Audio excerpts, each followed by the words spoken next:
Welcome to Luna's English, Episode 6. Welcome back to Luna's English, the podcast teaching English in context so you can learn naturally. My name is Luna Starling, and on today's episode, we will be discussing America's difficulty with the metric system.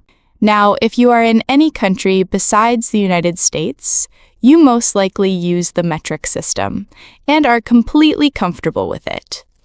However, if you are an American, you probably struggle with the metric system.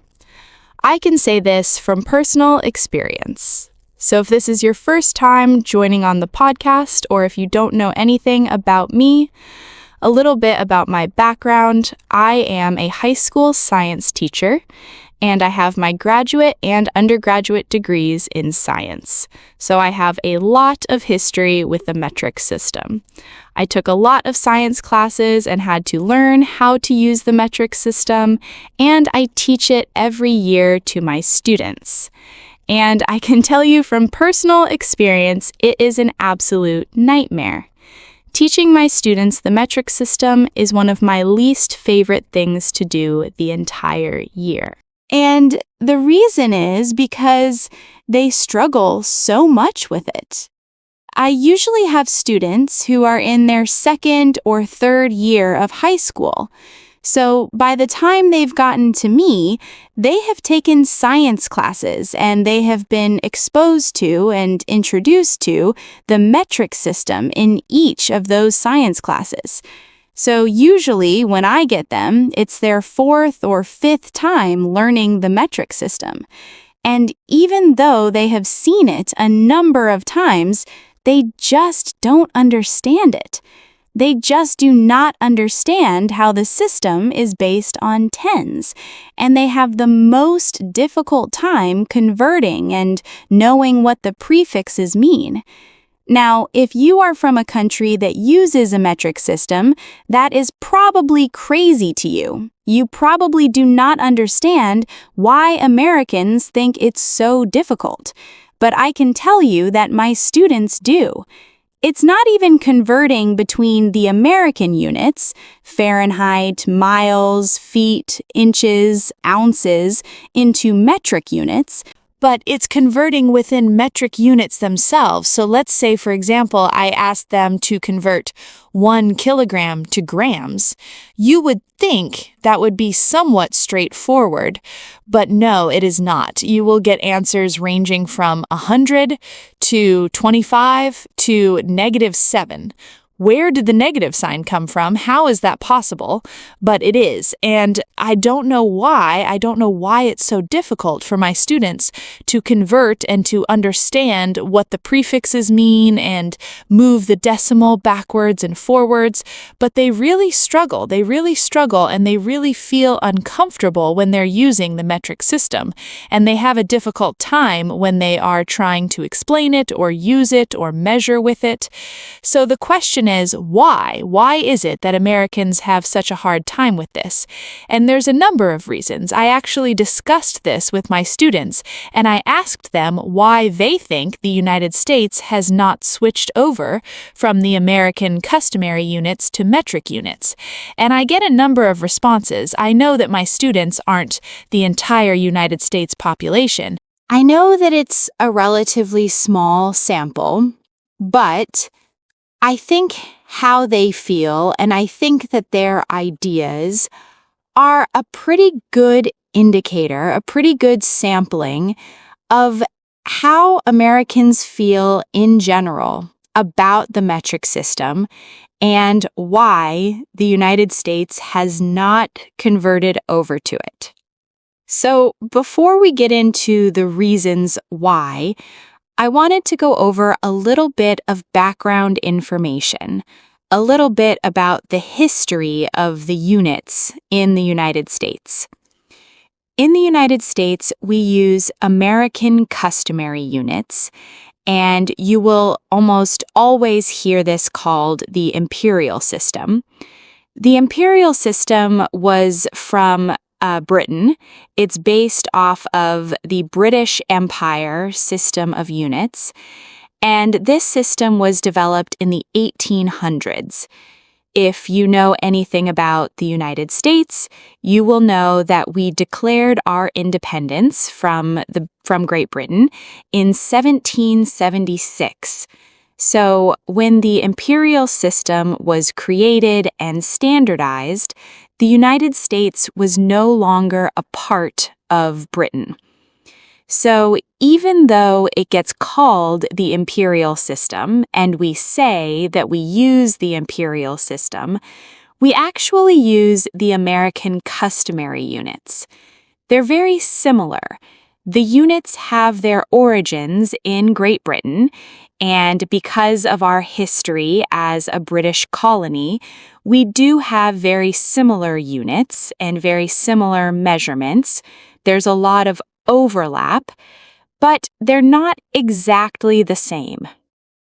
However, you will see it get called the imperial system almost everywhere.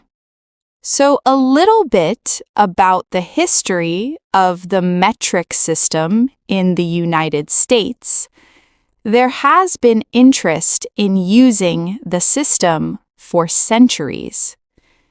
During the Age of Enlightenment and the scientific revolution that was occurring across the globe in the 1800s, there was a consensus that weights and measures should be standardized, that there should be some standardization so that everyone knew what a certain measurement meant.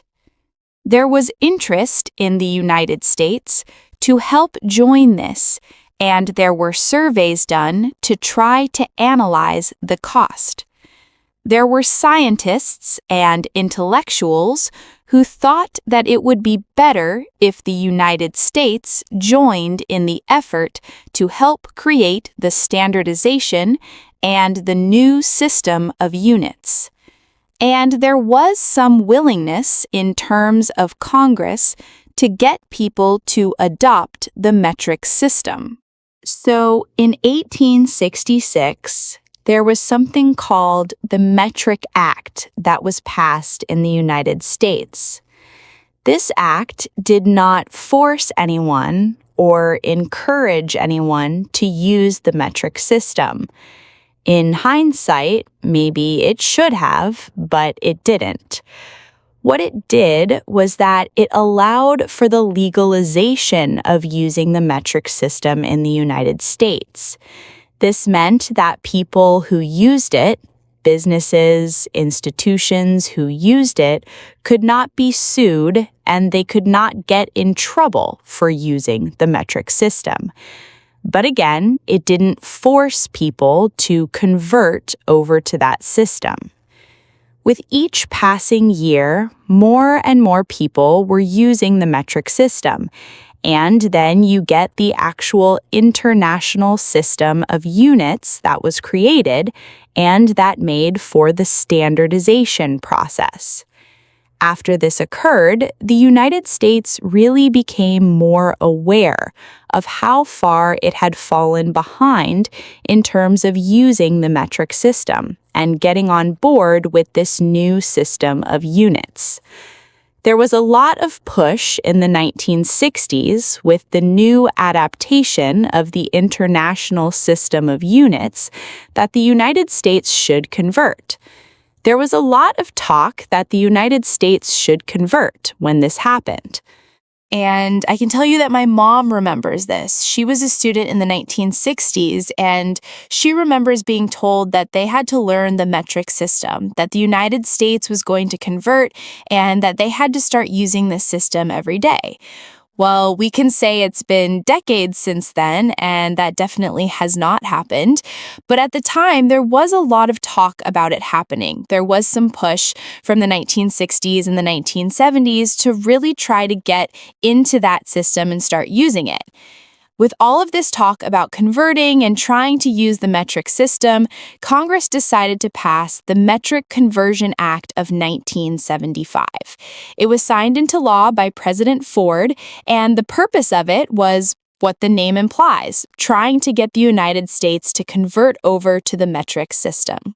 Again, it's been a number of decades since this act was passed, and we still have not converted over to that system. So what happened? Why is it that there was all of this interest? There was all of this talk about the metric system and converting over, but decades later, we're still using feet, inches, pounds, and Fahrenheit. So the number one reason I get is that we are used to our current system. I definitely think this is true when I see how much my students struggle with the metric system and understanding what the units mean. And I also see this with myself. I have a science degree. I have been teaching science for a number of years. I have a lot of personal experience with the metric system. I'm comfortable using Celsius. I can convert Celsius and Fahrenheit relatively easily. I'm comfortable with kilometers, can convert them between miles and kilometers relatively easily. But again, it's a conversion. And the analogy I like to make is that if you're learning English, how when you try to speak and you're not very advanced in the language, how you have to convert, how you have to translate. So you might think in your native language and then translate and then speak in English. And that's how my brain works when I'm talking about temperature or distance. When I'm trying to report out in Celsius or kilometers, for example, I have to convert that to the system that I know, and then I can understand what those measurements mean. I'm not fluent in the metric system. I guess I could say I don't think in the metric system. I have to do that intermediate step of converting in my head before I can understand what a measurement means. And I'm not great when it comes to smaller units of measurement. I'm not very comfortable with centimeters or with reporting my height in meters. To me, that's very strange because I've always done it in feet and inches. So if you asked me my height in meters, I don't know that off the top of my head. Now I could figure it out. Of course, I could do the conversion, but that's not some information that I have readily available to myself. And the same thing with how many grams something is. If you told me that you had 100 grams of something, I don't know what that means. Again, I could sit and I can convert that to ounces, but just when you just tell me 100 grams, I don't have a point of reference for that. That's not something that I easily understand. And I'm a scientist. I'm a person who took a number of science classes.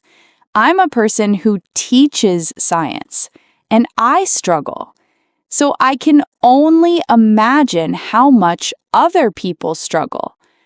I see how much my students struggle. And I know people like my grandparents' age, my parents' age, anybody who's not a science major. They have no point of contact with the metric system. They never use it in their daily life. And so when you try to get them to use it, they have no idea what you're talking about. You see this when people travel to other countries. You see this when Americans travel to other countries. They struggle with weights and measurements because we don't use that system. And so I can understand how people would not be comfortable, how people would not want to switch over to a system where they have no idea what something means. If you don't really need the metric system, if everything around you is in the imperial system or in American customer units, there might not be an incentive to really learn the metric system. If you're not going to travel outside of the United States, if you're not in science, if you don't need the metric system, why bother learning it? I could definitely understand why someone would have that opinion and why someone wouldn't want to put the time in to learn the system that they don't need to use. The second common reason why my students say that we haven't converted over has to do with money. And I definitely think that this is a major reason. So, in the United States, everything is in our system of units.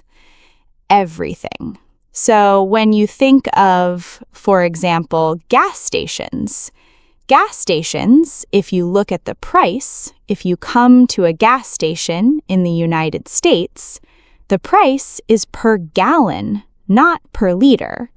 So the signs would have to change, the pumps would have to change.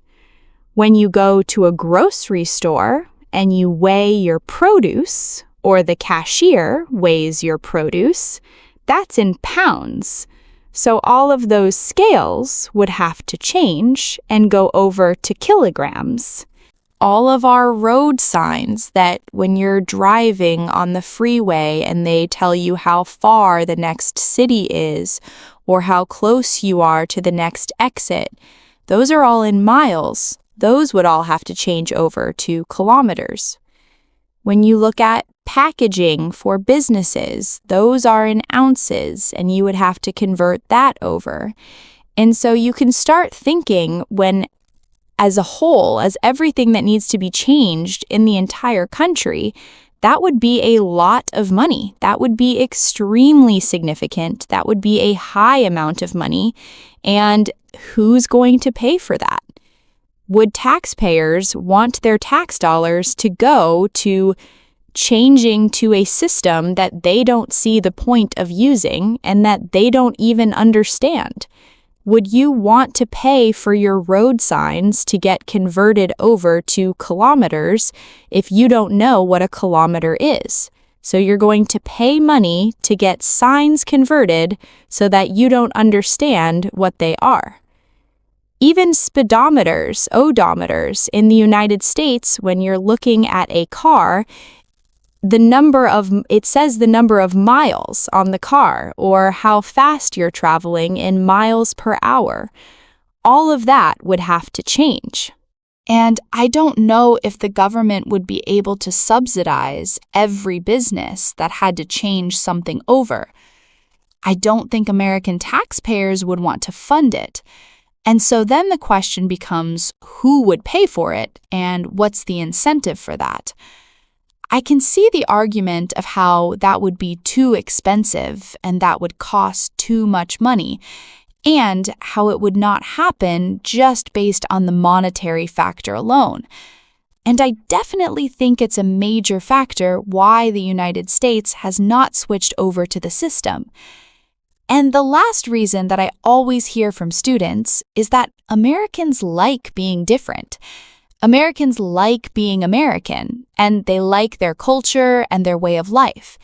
And I can understand this one, because Americans tend to have a lot of pride in what they do and how our country is. And so if we have our own system, maybe we don't want to convert over because we're proud of our system or we like our system. So if you go to someone and say, we need to convert over because the rest of the world is doing it, that's not always a convincing argument. Maybe people actually like our system because it's the American system. because it's unique for us, and we like being individualistic and a little bit different. So trying to get people to convert over because the rest of the world is doing it is not necessarily an effective argument. It might not work to convince people to use it. Those are the main reasons I hear from students why they think we have not converted over to the metric system. And I definitely believe that those are the main reasons as well. When you take into account that it's a system that people don't fully understand, at least that Americans don't fully understand, and you add that with the cost that it would cost, the amount of money it would take to switch over completely to this completely different system of units, you can understand why we have not converted over yet. Personally, I don't believe that the United States will be converting over anytime soon. Maybe I should be more optimistic and hope that we do, but I don't see it happening. I don't think there's an incentive, and I don't think there's a want from the American public in general to switch over. So if you are coming to the United States on vacation, or if you are moving here, please just know we use our own system of units. Maybe try to figure out what Fahrenheit, inches, and ounces means before you get here so you are not completely lost and confused by our system. If you're watching on YouTube, please leave a comment in the comment section below. Tell me, what do you find frustrating about the imperial system or the American system of units? What is confusing for you? I would love to hear about it from someone who has a different perspective and someone who does not use the same unit system that I do. If you are enjoying this podcast, if you're finding the topics interesting and helpful, please leave a review on whatever app you're using to listen to this podcast on. Like and subscribe so you don't miss our next episode when it comes out next week. And until then, keep learning English.